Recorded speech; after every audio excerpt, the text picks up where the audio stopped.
Alright, we're looking at 2D motion practice, problem number 2. We have a tennis player hitting the ball. The ball is just above the horizontal when it leaves the racket. So something like this. Okay, with a really thin theta. The VI we know, 20 meters per second. So the x component of that would be VI cosine theta, and the y component would be VI sine theta. This ball is going to go something like that, and then it's going to maybe clear the net or maybe not. So it'll have this VF, and I'm going to try to make the VFX look like it's the same as the VIX, which is VI cosine theta, because it's in CAPM. I know that because it's in free fall. The acceleration is just in the y dimension, and it's g.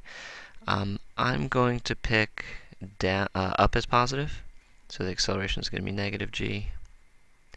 My initial velocity is going to be positive. My displacement is going to be negative. This is my VFY. That's unknown. So I know the horizontal distance to the net. That's my delta x is 7 meters. The net is a meter high, and the ball is struck 2 meters above the ground. But that doesn't mean that my delta y is negative 1 meter.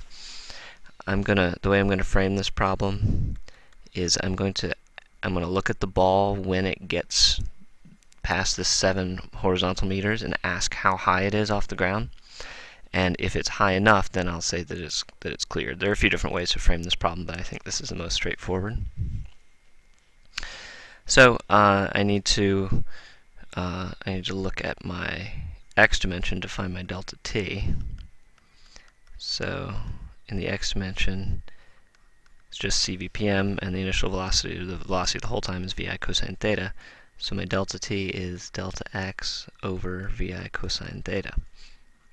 Now once I know this, I can go back to the y dimension and figure out what the delta y is. Again, I know the VI, but not the VF, so I'm going to avoid the VF. So delta y is VI sine theta, which is my initial velocity, delta t minus 1/2 g delta t squared. It's plus 1/2 a, but the a is negative g. So that's where that comes from. And then I'm going to substitute this in. So this is going to be VI sine theta times delta x over VI cosine theta.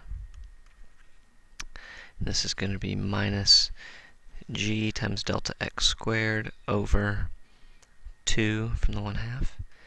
VI squared cosine squared theta. I'm going to clean this up a little bit before I evaluate it. I can lose my VI's. I can turn sine theta over cosine theta into tan theta. So tan theta delta x minus g delta x squared over 2 VI squared cosine squared theta. There's not much I can do with that. So that's going to be my delta y, and I'm going to plug in numbers and see what I get. Oops, left out my delta x here when I wrote this down. Okay, if you plug all these numbers in, you get it's almost exactly the same height that it started. I get negative 0.0048 meters. So it's almost exactly the same height.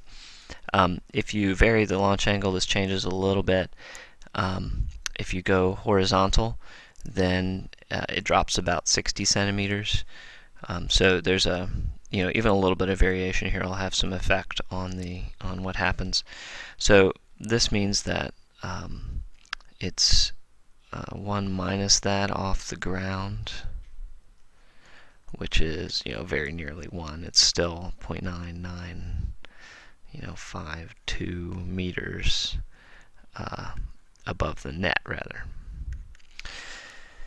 So it definitely clears, and it maybe goes too far and goes out the back of the service box, but it definitely cleared the net, so that is not an issue.